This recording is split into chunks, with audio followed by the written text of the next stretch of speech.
Hey, welcome to Mad Dog's After Show. You're cruising along with the Mad Dog and Cole, the Swedish speedster, Farrell. I'm a real boy. I decided to fly through the air and live in the sunlight and enjoy life as much as I could, and that's just what I'm doing.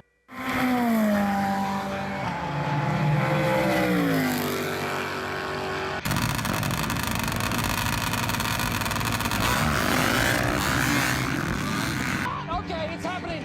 Everybody stay calm. What's the procedure, everyone? What's the procedure? Stay calm. Wait. Man, welcome to episode 92. We have the amazing, we call him five-time Kyle Peters coming up. But first, we want to take a few minutes and be sure and thank our boys in blue. That's right, our first responders, our police, our medics, firemen. Thank you so much. We all appreciate you. We couldn't do this if we didn't have you covering us when we do dumb stuff. We also want to be sure and thank, with the greatest respect, our current U.S.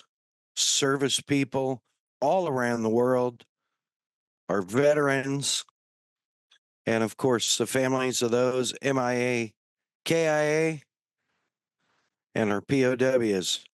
Thank you so much. We appreciate everything you've done for us, and it's just fuel for us to just be free and put on this silly show. Of course, while we're thanking people, we want to be sure and thank our great partners and sponsors, Kicker Performance Audio. Find them online, kicker.com, on Instagram at Kicker Audio, on Facebook, Kicker, every other Tuesday night, 7:30 Central, live on their YouTube or their Facebook at Kicker Unmasked Live TV. Check them out for all your 12-volt personal audio needs. Premium audio, Kicker Performance Audio. Of course, Bomber Eyewear, Bomber Floating Eyewear, Bomber Safety Eyewear, bombereyewear.com, or on Instagram at Bomber Eyewear. I was out this week and on the boat, hitting the water.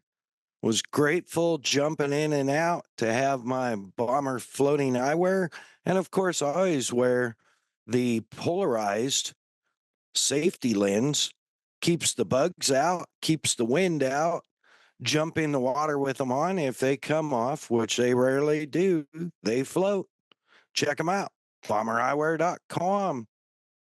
Of course, our man Cole over at the Premix Podcast, bringing all his passion for desert racing through the lens of a camera to you. Check him out on Instagram at the Premix Podcast. You can also book him for your MC or announcer needs for your events in 2025. Slide into his DMs on Instagram, the @ symbol TAGPREMIXPODCAST. He will be there. Hit him up. Of course, Kelsey Morel Film.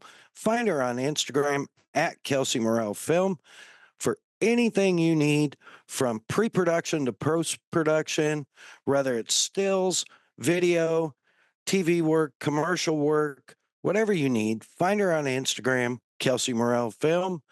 All your social media needs and website needs, you can look up Hey Keeks over at Hey Keeks Marketing on Instagram or on the website, heykeeks.com, handling our social media and logo needs. She can take care of you, whatever you got. Just yell, Hey Keeks, or find her the easy way, heykeeks.com. Man, oh man, this has been a long time coming. You've heard the voice multiple times on this podcast over the last 2 years, but we finally get him. We call him five-time Mr. Kyle Peters. Dude, welcome. Yeah, thank you guys for having me on. I'm pumped to be here. It's been a long time coming. Sorry about that, but happy to be here. Hey, you're a busy guy, and life's everybody probably thinks, oh, well, he's got it easy. He goes out and wins championship in 3 months and then just kicks back. But I know, dude, you work and work out and train pretty much every day. Yeah, pretty wide open. Off season comes. This past off season, I've really kind of took a role in Dad's business, learning the car business and kind of doing that sort of stuff with my neck. That doesn't really go very well in the heat, so usually summer take a little bit of time off, go to work, but still hammer the workouts on the bicycle in the gym. Still ride Yeah. couple times a month just to stay fit and ready. Yeah, absolutely. And that business for all you people in North Carolina, right? Yep, that's it. Peter's Auto Mall. Oh yeah. Go meet the champ and the champ's dad. I mean, your dad, good Lord, dude. Great people. I love him like a brother. And your family, you are very blessed, as I am, to have an amazing, amazing and godly family. Yeah, absolutely. Just having mom, dad, just my parents are incredible, sisters, my fiance, just the whole crew, it's a blessing to have such a great support system, and yeah, we're lucky to have them. Yeah, absolutely. And we're going to get into some of that family stuff as we get along a little bit. But I want people, people. I love the dog. Speaking of the family, it's all good. It's all good. There's no boundaries here. Um, the a lot of people know you, for Phoenix Honda, your pure domination. Um, in the Arenacross Championship Series, presented by Kicker Performance Audio, by Oh the yeah. way. 5 championships, but like, where where did all this start? Like, what pulled the pin, if you will? What lit the fuse? Well, I guess the boss at Phoenix Honda would be David Eller. Um, Yeah. I rode for JGR for a couple of years. That kind of went away when the team did, and I called David and I was like, "Hey, let's do something." At this point, I was still full all in on Supercross, and he was like, "All right, cool. Like, I'm happy to do Supercross with you. You just have to race Arenacross." And I'm like, "Man, like, never." I honestly had never thought about doing Arenacross. And yeah, that's kind of how it all started. I was just training for Supercross and thought, hey, this will be awesome for the beginning of Supercross. Do a race Arenacross, get some gate drops, get my bike set up, get me ready, and come out swinging for Supercross. And that first year, I was able to win. I had some great competition that year, but I I really just found the love in it. It's almost like bringing back the glory days, the old days of amateur racing, the night track racing of, it's just a fully different vibe than Supercross. And it's more like family friendly. I feel like. Yeah, yeah, I would agree with you there. And the vibe, I've talked about that in the past, where Arena Cross just has, because you're in a fishbowl usually, Yeah. it has this like energetic vibe. Yeah, it's crazy. And David Eller, what a great guy. David is another just class act guy, and been a great supporter of all kinds of, off-road racing, quads, motorcycles, GNCC, Oh yeah. Supercross, Arena Cross, and all that. Um, but let's go way back. Let's jump in the time machine. Like where did the dirt bike thing start for Kyle Peters?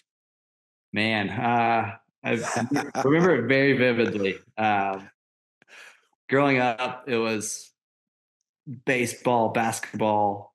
I guess it's too small to really play football, but I played all the sports. My dad never raced, still to this day, never really rode, like has ridden pit bikes, but never actually rode.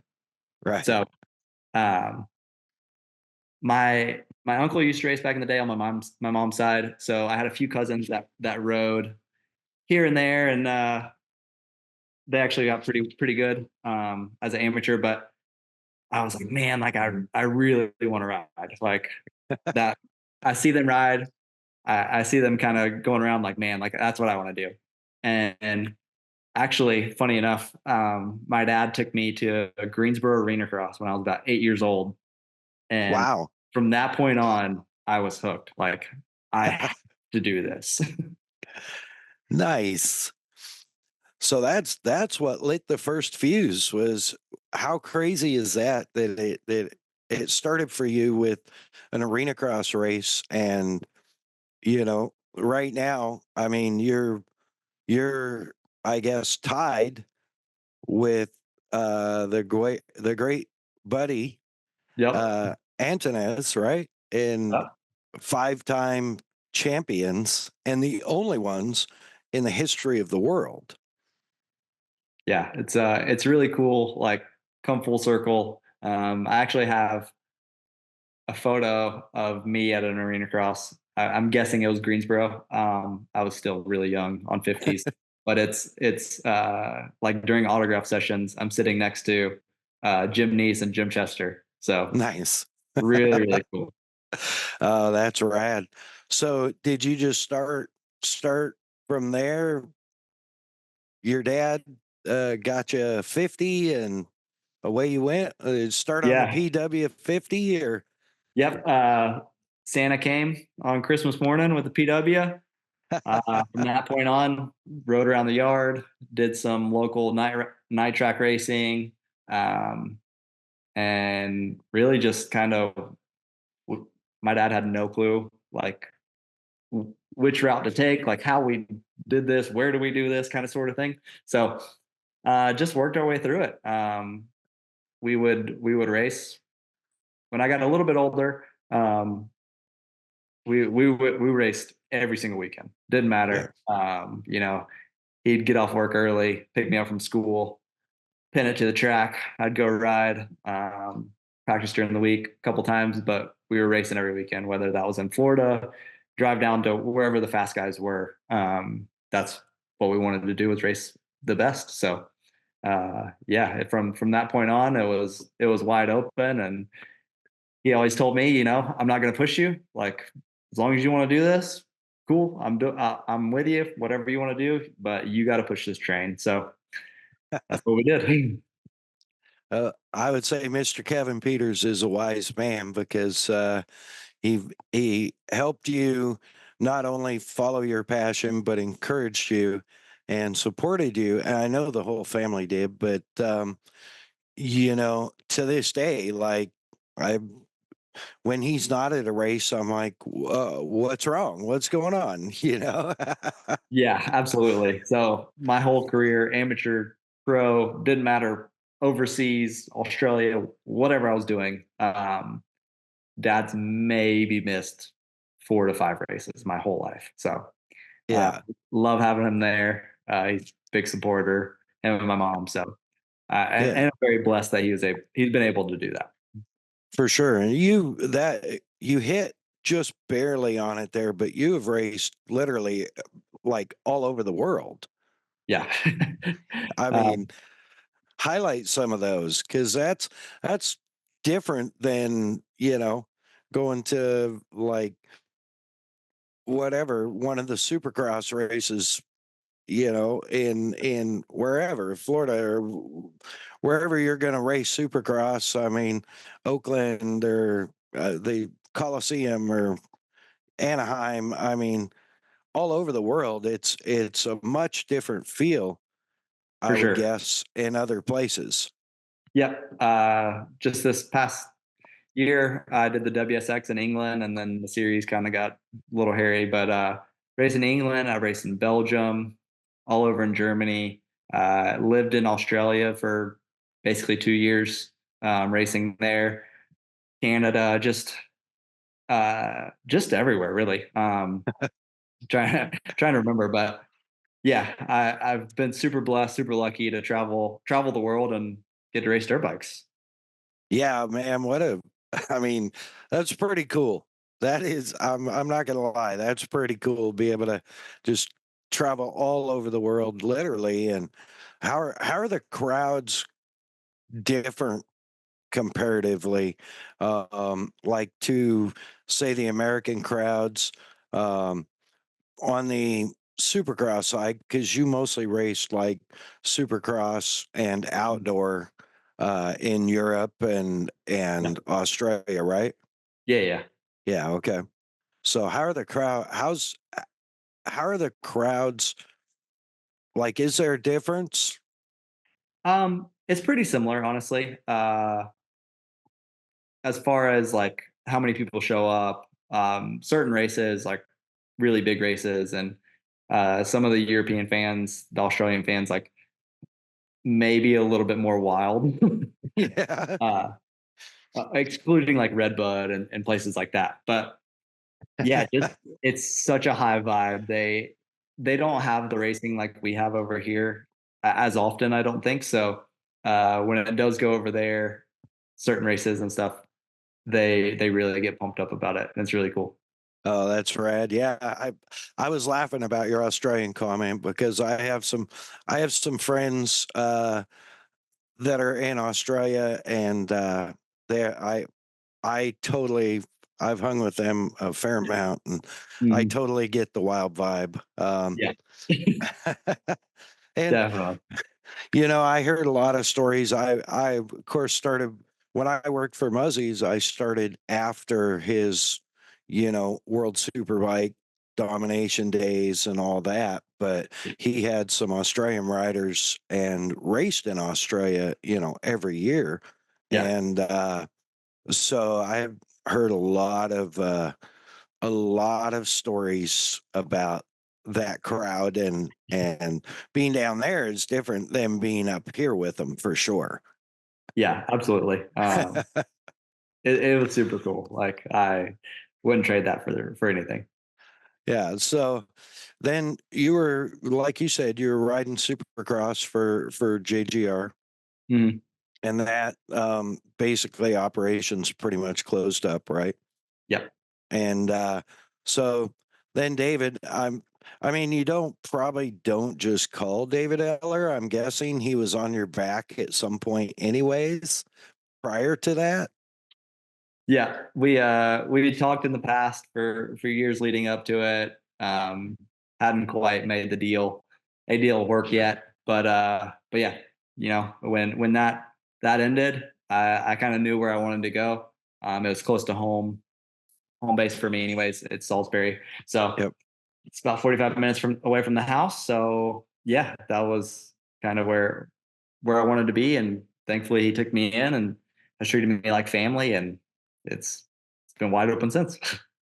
Well, and you've taken care of the Phoenix Honda brand too, for sure. So Trying to. um yeah, you've represented them very well, I would say. Um Thank you. and you're a great person on top of, an incredibly talented rider and a champion. Um Generally, I would say a pretty humble guy. Well, Um thank you. and a good person on top of it. And that's, when it comes to someone to represent your business or your race team, you're the kind of people that people look for sure. Well, thank you. I appreciate that. That's been through a lot, and I I I don't let racing, moto, whatever you want to call it, kind of define me. Like it's not who I am. It's just what I do. So Yeah. um, yeah, racing. There's good days and bad days, and you take the good with the bad, and just keep on living. Yeah, and you know what? This last year, 23-24 season, and we're going to hit on this. I know you don't want to, but we are going to hit on this as we get a little further in. But you have like dealt with the good and the bad for sure. And but I think when you started, when I don't know if you started before I started traveling with the series. I don't think so, because I think you were teammates, if I remember right, with Jace Owen. Yep, that was my first Off, year. yeah, your first year, right? Yep. And I will not forget um, the pass in Guthrie, Oklahoma at the Lazy E Arena. And I don't know if you remember that, but it might have been the first Arenacross race you won. Um, I don't. I think I know what pass you're talking about, and I think it was in New Mexico, actually. Was it? I know Okay. Jason like came together a couple of times in Guthrie. Yeah. But yeah, we raced hard. You guys did race hard, and you know what? Kudos to you both. I mean, teammates. I may or may not have after a couple of those asked some team members how the ride back to the hotel was in the van, and just heard the simple response was quiet. Yeah, It's, Jason's a great guy, a great yeah. competitor. And we both wanted to win. Like that's what we were there for. So we were willing to do whatever it took, and it was a lot of fun. Yeah, and it made for great, on top of everything, great racing and great entertainment, For sure. Um, I remember several of those situations that year, and it was like, oh, there's some competition here now, and to Jace's credit, was that 2 years ago when we did South Carolina, right down the street from you? Was that in Yep. Greensboro, right? It was in Greensboro, North Carolina. Yeah. North Hometown Carolina, race. yeah. Like born and raised in Greensboro. So it was really cool. Yeah. Yeah, and actually Jace came out and raced that race, and and he was very competitive, but Oh yeah. it was good to see guys like throwing it down and going at it hard again. Um Definitely. yeah, and I always appreciate that. I mean, it's you've had this ongoing um kind of battle with Bitterman, Mhm. and we've Oh talked yeah. about that a lot, and you know we talked about last year how Bitterman actually had picked up some speed in the whoops For um sure. this last year, and I know those big whoops aren't necessarily your most favoritist of all things, but but that's all part of it. For sure. Yeah, absolutely. Kyle's a great dude. I like Kyle a lot. We've had a ton of really, really good battles, and yeah, I really enjoy racing him. Yeah, and it's always good and exciting, and you know I really enjoy and I'm grateful for the opportunity to see you guys race, and all the guys um for the most part race, For sure. and be able to be involved in the series, and you guys are all like my boys now, kind of, and so Absolutely. yeah, it's really cool. But so coming into this last year, the 23-24 season, Mhm. there's a lot of people who say, well, yeah, he wasn't challenged in the last 4 years or whatever, but those aren't the people that were at the track. Like Yeah, every and maybe they're not even racers, as an old racer, every time you get to the racetrack, it's a challenge no matter what, right? I mean, absolutely. Yeah, just getting out there and putting in laps is a challenge to begin with. for sure. Absolutely. Yeah, And what you guys do, I mean, people a lot of times don't realize the kind of speed you're carrying in very small, tight spaces, and clearing doubles in places where, like, I wouldn't hit a single there, and you guys are jacking doubles like they're nothing. And it's like some of that stuff, I'm just like, holy cow, these guys are just crazy. For sure. TV never does it justice. Never shows how gnarly the track gets or how tight it is. You really gotta be there to see for yourself. Yeah, and hopefully more and more people will continue to come out and watch it, because there is not, in my opinion, not another motorcycle, at least Moto race series, that has that much action everywhere, you know. Yeah. Whether it's banging bars and slinging elbows in the front two or three or four, or the guy that just made the pro class that's casing the rhythm section every trip around. It's like I mean, there's action everywhere. All you got to do is look for it. Absolutely. Yeah. From the guys running up front to the guys in the back, there's always something going on. Yeah, for sure. And coming into the 23-24 season, this is I feel like this was a real, not just getting the fifth championship, but the way you earned it, um, and the things you had to come through uh, to get there. And in my opinion, some of maybe less than clean riding situations you had to persevere through to get to the championship is a real. I think this 23-24 year was a real foot stomp statement for Kyle Peters, in my opinion. Well, thank you. Yeah, it was definitely the hardest. Not just like on the track. There was a few things going on off the track that just made everything very difficult. I just wasn't. There's so many different things that you can have excuses for and blah blah blah, but just it was really tough. I just wasn't really clicking with certain things, and yeah, even kind of from the start, just struggled a little bit bike setup, but just more me than anything. And then yeah, there's years that come and it's like super easy, everything goes the right way, Right. and everything's just kind of goes to plan, and Yeah. it's easy. And then last year it was like I kept crashing in heat races, and I'm just like I'm crashing the main. I'm like, what is going on?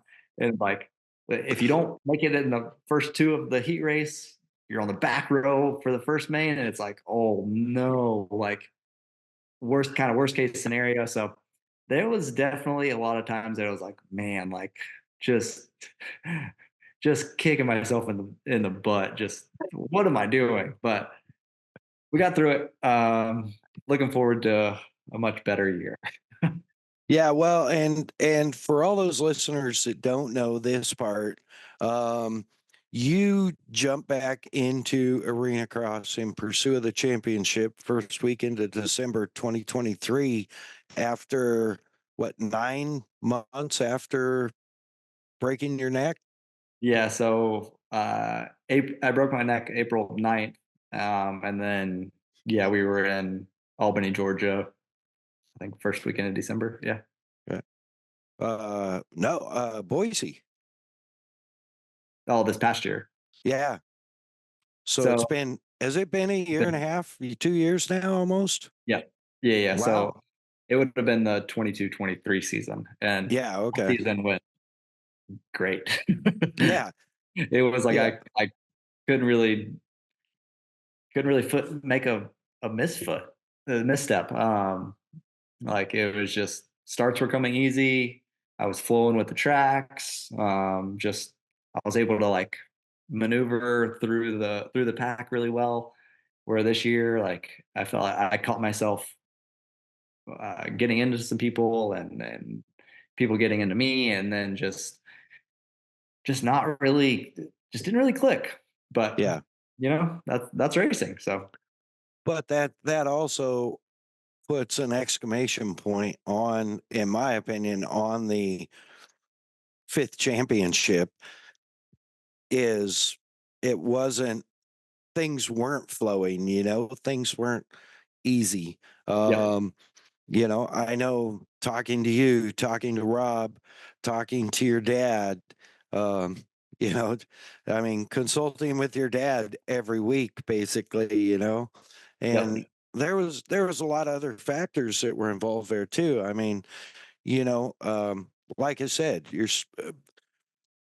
like when you have hardware in your neck, you only ever recover so much, right? I mean, for that's, sure. I've had mine in, I don't know, for 18 years. Yeah, And, you forget about it um, after a while, but I'm also not jumping dirt bikes and riding dirt bikes for a living, So for, I mean, a lot of our listeners don't realize, you came back and won a championship fresh off a broken neck and then backed it up in a tough season Mhm. with, like, man, races like Guthrie, both weekends of Guthrie where he had the flu and Yeah, and you know we we talked a little bit, like, when we covered Guthrie this year in the podcast.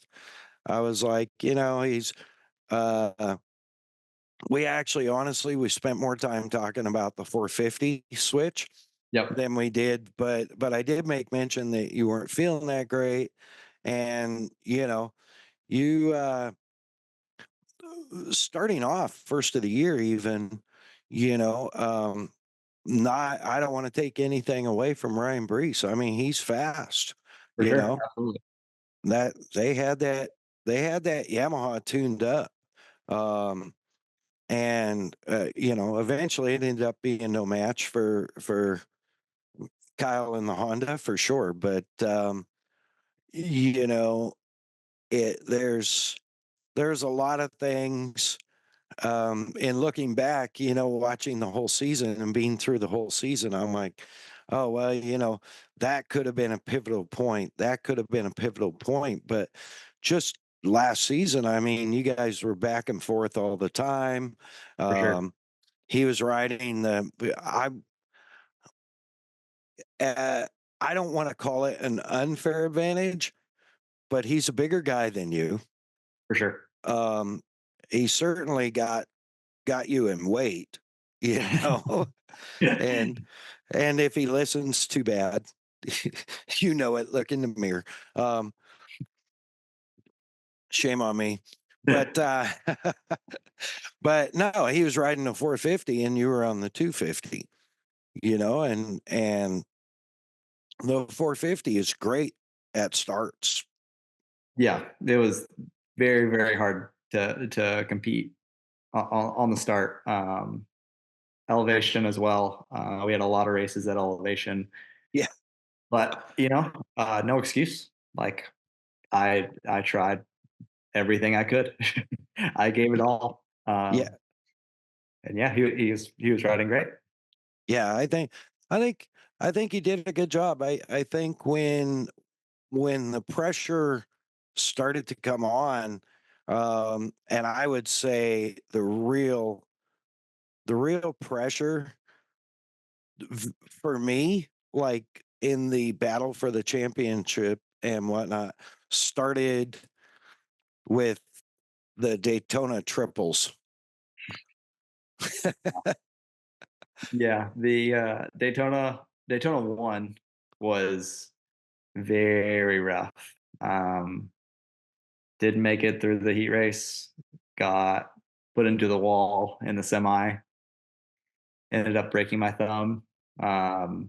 barely, by the God's grace, got it through the LCQ into the mains, and just survival through the mains. And then Daytona 2, somehow just had a good weekend. I think I went 1-2 that weekend, and that was the wildest arena cross I think I've ever been. That wasn't a mud race, but yeah, it was crazy, man. Daytona. I know the fans loved it. I think all the riders hated it. I'm sure maybe Isaiah Clark liked it. There's a few guys that probably liked it, that did well, but everyone else hated it. We had Isaiah on after he won his first main, Yeah. and he was like, yeah, I don't care, I just want a moto. But um, none of you guys, none of you guys are old enough. I don't even know if Arenacross has ever ran on pure sand. Yeah, I don't think people understand how sandy and how deep and how gnarly it was. It was just complete beach sand that was wet, that just stuck in everyone's radiators, and bikes were overheating like crazy. If it wasn't for my team being at Daytona 1, my bike would not have lasted in Main 2. Main 1, it got completely blocked. The radiators got completely blocked, overheated, like super gnarly. Got back to the truck, team worked their butts off. New radiators, filled it all the way back up with coolant, flushed the coolant. Um, yeah, if it wasn't for them, I don't think. New I don't think it new would've made it. tires, I think. I even saw new tires going on between. Probably, yeah. Yeah. I was in so much pain. I was just let me get through this. I'm do what I can, and yeah, Yeah, no, it was gnarly, and we actually talked about that and how bad it was, um, and how nobody really cared for the sand. Um, a lot of people don't realize, I've ridden in sand, and I've done a lot of four-wheel stuff in the sand, and oh yeah, Cole has ridden in the sand a lot, but he rode a KX 500. So, um, he's got the unfair advantage of the girth to be able to hold down a KX 500. Uh, yeah, but, and he's done a lot of, stunt driving and stuff in the sand also in four-wheel vehicles. And a lot of people don't realize just the drag, the horsepower drain, the extra. It's just hard to explain, like the extra drag on the motor, um, just trying to turn the wheels in the sand. for sure. Yeah, it was like we just couldn't really get up to speed either, so that made it even harder. Trying to make a super tight sand corner and stay within the hay bales, where it was tough. Yeah. Yeah, and it was tougher. First I think in the first main they blew up 3 motors, if I remember right. There was a lot of bikes overheating. A lot of bikes did make it. So Yeah, no, I distinctively remember, even in the heats in the semis, um, guys overheating and bikes shutting down because they're too hot. And yeah, even in qualifying, and I think we talked about this after Daytona 1, I think it was, where actually Bitterman set the fast speed, and like the next lap the rod exited the block. oh yeah, yeah. I remember that. Yeah, and it was like, wow, it's just a testament to how tough those conditions were on the equipment. But then on the rider, like, I don't think we talked about how hard it is on the rider muscling the bike around lap after lap, let alone with a broken thumb, which never got out in the news either. Yeah, definitely. It was just one of those things you got to tough through. I didn't want it really to get out, just for the simple fact of no one thinking I was hurt, kind of Right. thing. You know, you don't never show weakness, kind Right. of. But yeah, we got through it, and the Lord got us through, and I had a lot of doctors helping me out. Fiance was over here massaging it, making sure it everything got loosened up, blood flow, and yeah, so good support system. Yeah, absolutely. I remember, and I'll go to Daytona too in a second, but I remember at the end of that night, uh, your mom, God bless her, was like, "Do you know where there's any ice?" And No, I'm like, "Oh yeah, I they just went by with a cooler full, um, and I happen to have like a couple of like Walmart grocery bags or something." I'm like, "Here you go." And she's like, "Oh, Kyle hurt his thumb, and I came to check on you after and say goodnight to everybody." And Kyle, I'll tell you, folks, Kyle was not talkative. no, definitely wasn't super stoked after that. It was a really rough night. Um, really just wanted to get out of there, go home, Yeah, and totally get ready. understandable. But the other side of that is, um, for race two the following weekend, was that yeah, it was the following weekend we did two more, right? Yep. And so for race two and three, you guys came back, and a lot of you riders, not just, I mean, you guys came back obviously with force, right? I mean, you came Yeah. back knowing what you were getting into and ready to crush it. And kudos to your team, Rob, the whole crew that got you to the point where the bike was actually rideable. And there wasn't very many of you guys that figured out how to ride it by the second race and the third race, or how to make the best of it, maybe I should say. Yeah. I mean, going there, no one knew it was going to be sandy. I just kind of figured it'd be a normal arena cross. Right. Um, so very unexpected.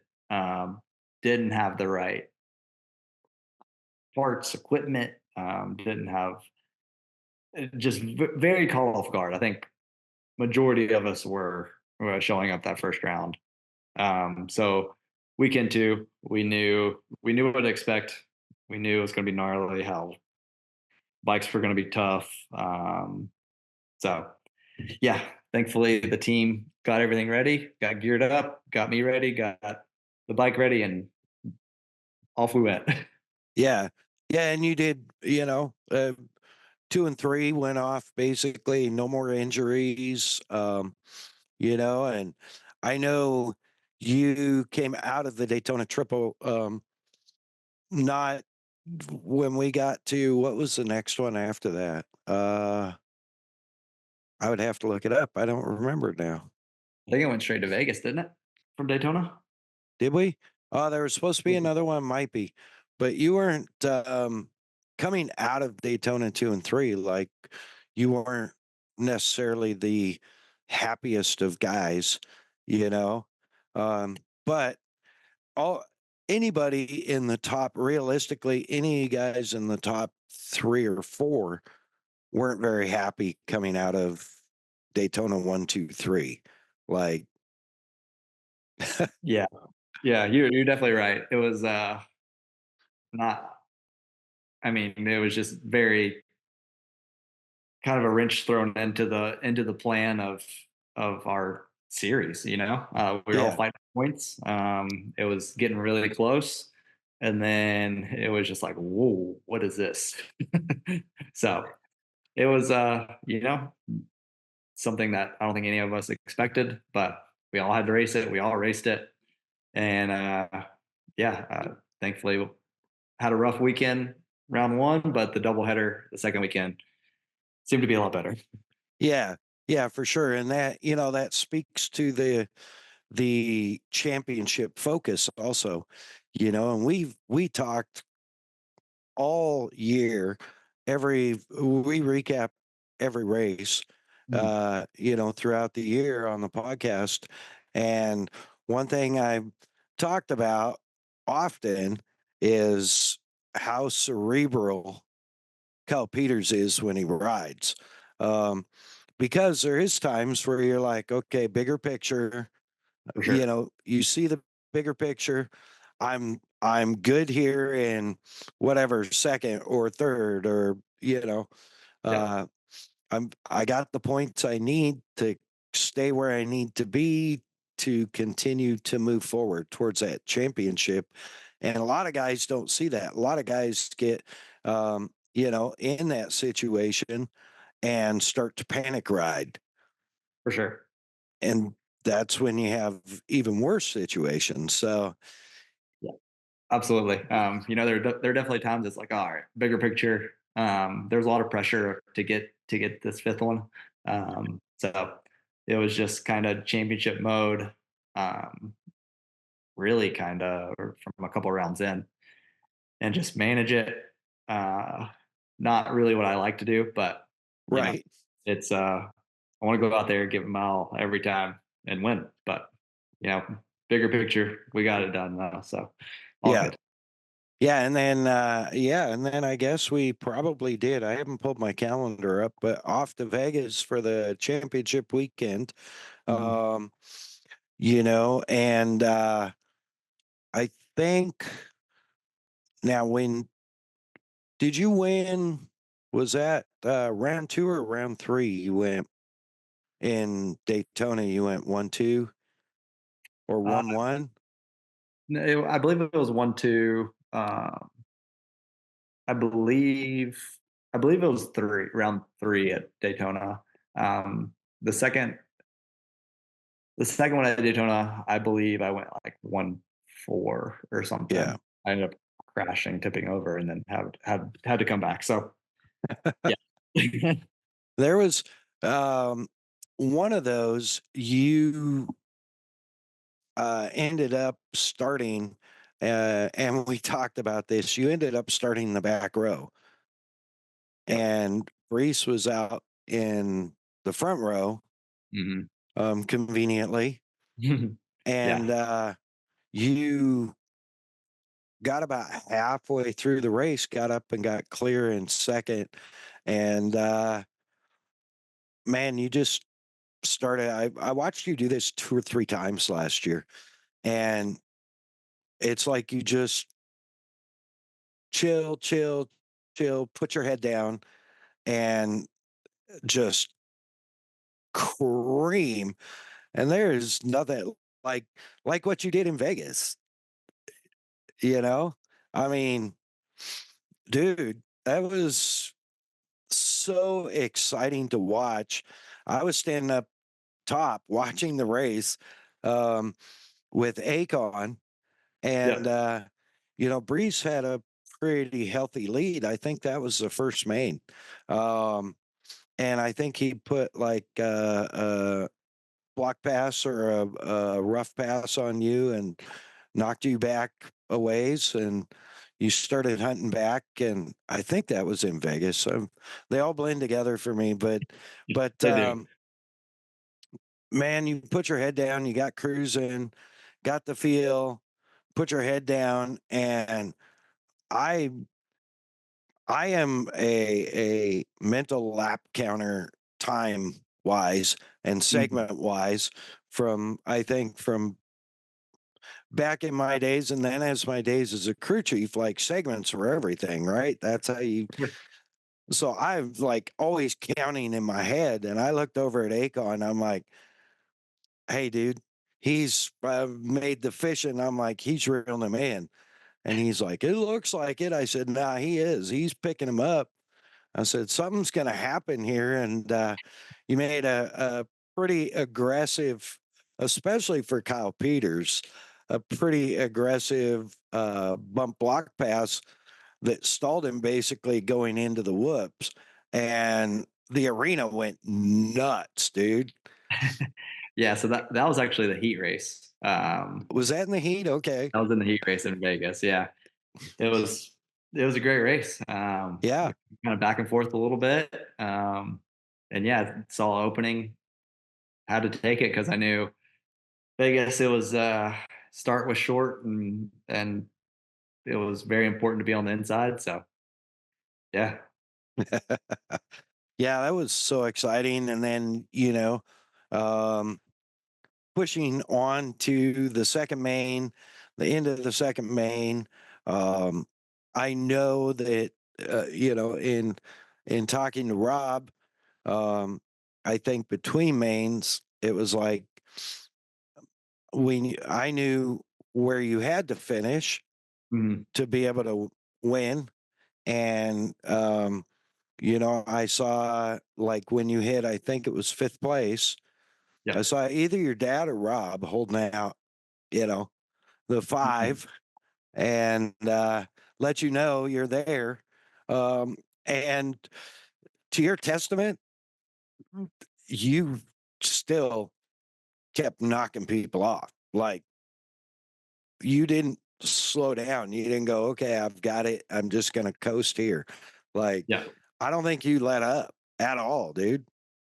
Yeah. No, just that's one of the main important things is you can you can when you get to that point of like, all right, I'm gonna back off here. Your mind can kind of wander, and that's kind of when things can happen. So my main thing was stay present, stay where one lap at a time, just do what I know how to do. Don't do anything stupid, but like go race, go have fun, and click off some laps. So I knew I had really good spots in Vegas. I felt really good on the track, and yeah, we were able to get it done. Yeah. And it's, you know what, for me, and I talked about this on our season recap and Vegas recap. Um, what an honor it was for me, not only to see you win the fifth championship and me knowing what you went through all season with the flu, with the broken thumb, allegedly broken thumb, now admitted open thumb, broken thumb. But and just um the sand and tough starts and getting caught up in messes and inverted starts, which I don't think any top five liked at all. Um, I will, to their credit, or them being Arenacross, to their credit, the inverted starts is exciting for the fans. Yeah, that's for the fans. I get it. Yeah, I understand why they do it. For as a rider, it sucks. it sucks. Yeah, Yeah, it adds a lot more danger to already a dangerous sport. So I'm not a yeah, fan of it, but as far as a fan, a series, I get it. right. Yeah, I've dealt with that in the past as a crew chief, where some of the tracks that we raced at when I was doing circle track racing and go-karts, um, they would pick, Mhm. and we could have, we could have top two. We could set the pole for the night, and they'd peep. Oh, we're gonna pick. Okay, it's gonna be top six. Oh, it's gonna be top eight inversion, or top four inversion. I'm like, are you kidding me right now? Now in karting, I did work with a driver that couldn't run by himself. Okay. And so he always qualified mid pack. He would go out and turn the fastest laps of the race, but he could not run by himself. The only way he could run by himself was slow. Well, So, you know, race is what matters. So you yeah. better be bad in qualifying and good in the race.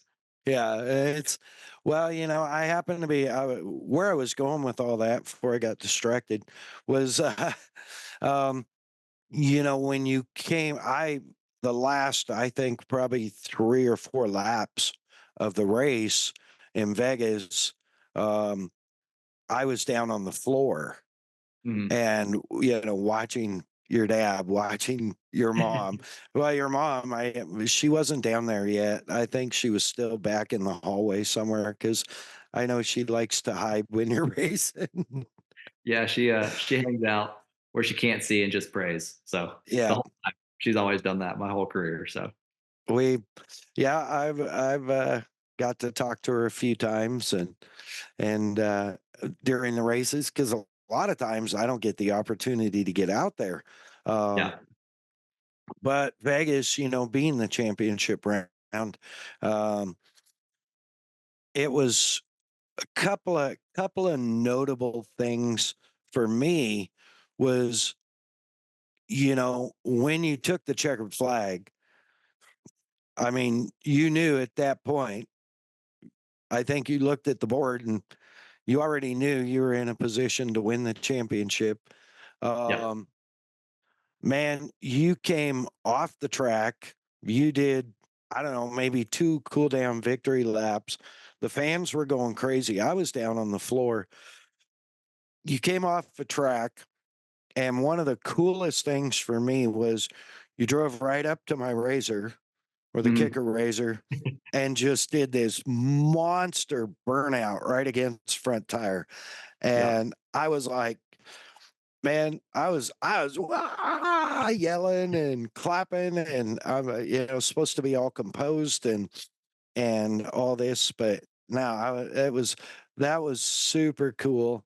Um, and then you know, you and your fiance kneel down and said a prayer before yep, you addressed anybody, and that was a seriously class act. And I've told you you know, time and time again um, in person how much I respect your stand and your beliefs. And, that was a really touching moment. Like, thank you. it Yeah, was incredible, really. And then it went crazy, yeah, for right? sure. Yeah, we're very strong in our faith, and that was a very trying season. Um, so you know, give it all to the Lord. And there was multiple races where I'm like, listen, Lord, like I'm trying, but whatever your will is, like it is what it is. I give it to you. Like that's all I can Yeah. do. Yeah. Yeah, it was that was awesome. And then yeah, crossing the finish line, just having all the weight lifted off, getting it done. It was a great night. Yeah. It was awesome. And it was great. The team was there, David was there, Mhm. the big family hugs, and I was blessed enough to be right there and get in on a hug and Absolutely. you know, I mean, it was great. I think the first hug I got was from your dad. And, it was like it was really awesome. And, for me, something I will never forget was this is the first time in 6 years of traveling with the series where it's worked out where I've been able to uh, present the championship trophy. I mean, we've been title sponsor for 20 years, Yeah. and the 23-24 season was the first time one of us actually got to present the trophy to the champion. That's awesome. Um, And dude, I'll tell you, I'm still like emotional about it because it's like I can't even explain it for me. I was so proud of you knowing how hard you worked and what you had to come through that maybe the other competitors and fans didn't know what you had to get through to get there, to be on the top step and get that trophy. And it was a real blessing. It's something I will never forget. It's in one of my top moments. And, I've been fortunate enough to collect a lot of trophies and some championship trophies, but this was the first time I ever got to hand one out. Yeah. And dude, it was incredibly special for me. And I want to thank you for your perseverance and pursuing the winning outcome this year. Because you've become a good friend, and it was really an honor to present you with the championship trophy, let alone the 5th. Yeah. Right? Absolutely. Definitely. I would blessed to have you there at all 5. You've been at every one, so it's been really cool to get to know you, become really good friends, and yeah, to have you present the trophy last year or this year was awesome. Yeah, it was cool, and I'm literally, honestly, like, choked up thinking about it, and it means a lot to me, and another part of that is, um, how much your family, your dad and your mom, your fiance, even sisters, I mean, your whole family has kinda welcomed me into your family, and yeah, I love your dad and mom, and you know your dad and I often back somewhere, outside Oh or yeah, out around the corner, we're saying a prayer together before the races, and for and sure. that means a lot to me too, so I'm so grateful. And That's man, awesome. No, I know he thinks a lot of you as well. He appreciates it, you're everything you've done. So it's been really cool. you're Now you're okay, so I'm not gonna look for any, like, big news or any unforeseen news or anything like that, but, obviously still Phoenix Honda. Yeah, yeah. As long as the boss will let me go race, I'm there. So whatever he says goes. There you go. That's awesome. Well, um, man, I know we're, like, a couple of months from starting the season, so Yeah, it's, I'm sure you're working your butt off, and I'm really looking forward to being back at it. Wh- absolutely. Yeah. What are your, like, for you being a 5-time champion now, um, in what I consider some of the toughest moto racing out there? I mean, it's not Erzberg, right? Yeah. But it's, often, what do we have on the main gates now? 14 or Uh, 16? it's 14. Yeah, 14. Yeah. So it's like you're cutting elbows and foot pegs with 14 guys in what, 14 times in 16 weekends or something like that. Yeah, yeah. There Pretty was close to it. it was a long season. It took a lot out of us for sure. But yeah, it was cool. But now, as a 5-time champion, how's your off season? What's your approach? Um, like, I think I know the answer to this, but is it like, you know, what's your approach to the next season or the next season or anything like that? nothing changes. It's business as usual. Every year, you train a little bit harder, you work a little bit harder to keep up, and you do everything that you can to go out there and get the job done. And that's what it is. We I I train super hard throughout the year, especially coming into the season. It's boot camp, and we're wide open. So, yeah, it's a lot of fun. Well, and it really pays off too, because, I mean, obviously you're a 5-time champion, but the other thing, when you ran the 450, Mhm. um, you really hadn't ridden a 450 much. No, the last time I had ridden a 450 would have been 2017. So Yeah. yeah, no time on it, a week really. So probably wasn't the smartest move. Just thinking back, I didn't really have it set up the way I wanted it to. So that hurt me. And then, yeah, it was, that's 450 is a big bike. It's got a lot of power.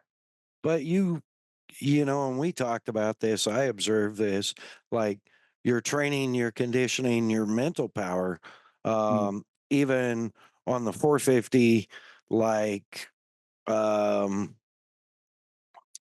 you didn't look comfortable to begin with, but it really, in my opinion, didn't take you long to get speedy.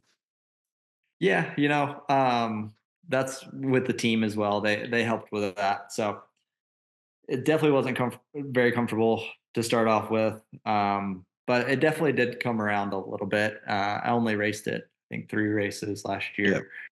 2 of them being in Daytona, the one in Right. So yeah, it was cool. It was cool to try, just to see kind of what would change, what if I could do it more or less. Right. But yeah, it all worked out. And here we are. So Yeah. So how has your life changed much? I mean, you you win a fifth championship. yep. Like, okay, so here's Kyle Peters 5-time. What are you gonna do in the off season? I'm gonna go work for my dad at the car lot, right at the Yep. dealership. Uh, I mean, it's kind of switching gears pretty quick there. Yeah, for sure.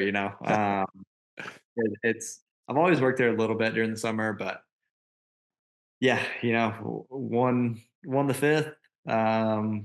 Kept training, did Philly Supercross. Had a lot of fun doing another Supercross around. Yeah. But yeah, just stayed fit. Tried to get a little stronger in the gym. Been riding, so it's So those days are behind us. On to bigger and better. it's pretty much okay. Here we go. Ready for another. We got to get ready for another season. Like That's it. starting every year at ground zero. Yep, that's right. Yeah, it's last year doesn't matter. Eyes forward. We're on to bigger and better things. Yeah, incredible. That's awesome. Yeah, what a great approach too. And you see that. I mean, honestly, we talk about this a lot, um, because we talked about it a fair amount this last year because you ended up getting dirty on the ground more times this last year than you had probably in the last 3 years. Yeah, absolutely. And I mean, it's just one of those things, right? When there's no flow, when something doesn't feel right, or there's no flow, or something's just not comfortable, that kind of stuff happens. But the big difference to me is when you see somebody, with the exception of Bitterman face planting into the rhythm section, um, which was you guys, weren't you guys right beside each other when that happened? Yeah, it was one of the last corners, last lap. I was trying to make the pass, ran it in on him. He was expecting me to run it in even like harder, so he like Yeah. really kind of leaned on me. Ended up completely tangled together going off the jump. Yeah, somehow I saved it. Have no clue how, and he unfortunately went down. So that's Yeah. You could almost see that, like when I watched it, it was like you didn't go as deep as he expected, and he started to kind of like straighten his change his line a little bit, because it's like, oh, he's not that deep. I'm gonna take some of that real estate, and the back tire looked like it slipped. And then you guys are together, and then he's splat yeah, into the face and gets up and finishes third. But that was he. He's been down a few times, and usually he's pretty good at getting up. But when you were down, the way, like, your mental recovery on the bike is so fast. Um, Makes such a huge difference. So many guys we've seen, and we saw this a lot last year.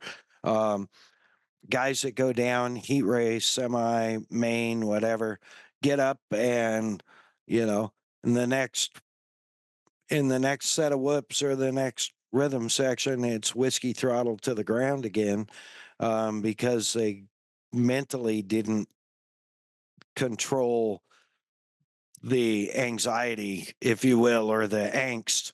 You know, I'm guilty of that. But you have something that I haven't seen in Arenacross, and that's like you get up and it's like click, we're back in ride mode. We're not panicking, and that's pretty amazing, really. thank you. Yeah, something that we work on. I do a lot of mental work, so it's the past is the past. You got to be present in what you're doing, and can't think too far ahead. But yeah, got to be where your feet are. Yeah, that's awesome. I like that. Be where your feet are. Makes Mhm. good sense. Well, I know it's getting late your time. We're up on time. Kyle, man, thank you so much for jumping on. And before we go, two things. You got to hit all your sponsors and partners, and then you have to have your special shout outs, No, and then a final word. So cool. I really appreciate you having me on. I know it's been a long time coming, so thank you again for having me. absolutely. Yeah, got to give it up to the whole support system, parents, sisters, everyone there, my fiance. Shout out to the dog, you saw her earlier. Yeah. um, but yeah, the whole Phoenix Racing Honda team, Serious Race Fair, Pristine Auction, Moose, Alpine Stars, CTI knee braces. There's so many people that make this happen, and honestly, there's such a long list. Thank all you guys. Yeah, just excited for what's to come, and keep it going. Yeah, absolutely. And great shout outs, and pretty good job covering all your spot. I don't have a picture up. A lot of times I'll pull a picture up, but I don't have one up. I've been so caught up in your stories. I really appreciate you um, being on. I know it's getting late your time, and we have been trying to do this for quite a while. Thank you for jumping on. Um, any parting statements, final words? All good here. Just yeah, thank you again for having me. I appreciate it. For sure. Absolutely. Thank you, Kyle. We appreciate you. Hopefully, I'll see you here in a couple of months, brother. Sounds good, man. Have a good one. Thank you. You too. Appreciate you. Appreciate you, brother. Thank you. You bet. Wow. Just, I mean, from the, PW50 under the Christmas tree to a 5-time AMA Arena Cross Championship champion, and such a great attitude. what a great guy. Really, really do love Kyle and his family, and we're very blessed to have him on. Speaking of very blessed, we're very blessed to have great partners and sponsors like Kicker Performance Audio. You can find them online, kicker.com, on Instagram at Kicker Audio, on Facebook, Kicker, every other Tuesday night live on their Kicker Unmasked TV show, on their YouTube channel, or on Facebook. Of course, Bomber Eyewear, Bomber Safety Eyewear, Bomber Floating Eyewear. Find them online, bombereyewear.com, or on Instagram at Bomber Eyewear. The Premix Podcast, and our dude Cole doing his thing, sharing his love for all things desert racing through the lens of a camera. Hit him up on Instagram, the at symbol ThePremixPodcast. Slide into his DMs at the Premix Podcast. Get him lined up to get some shots of your desert racer at the next race he's going to be at, or slide in there and get him booked to MC or announce your 2025 event. Of course, Kelsey Morrell Film working all the wonders to get us on the miracle of YouTube, on our YouTube channel, MAddOG Media. All the incredible audio, video correction and production, compliments of Kelsey Morrell Film. Find her on Instagram at Kelsey Morrell Film. Of course, our social media templates, logos, and all the cool stuff you see on social media is, of course, Hey Keeks Marketing. And you know, she can do anything from social media influencer campaigns to building social media sites to building your entire website. Whatever you need help, yell, Hey Keeks. Or look her up on Instagram at Hey Keeks Marketing, or the webs at heykeeks.com. Make sure to rate, review, and subscribe on your favorite streaming platform. That beautiful voice. Cole, thank you so much. Thank you. You bet. How much fun was that? I mean, I've never gotten to be a part of something where we talk 5-time Arenacross championships and KX 500s in the same sentence. So that was just fantastic. Pretty rad. With that, God bless our troops. God bless our veterans. God bless our first responders. God bless our podcast. God bless America. MAddOG out.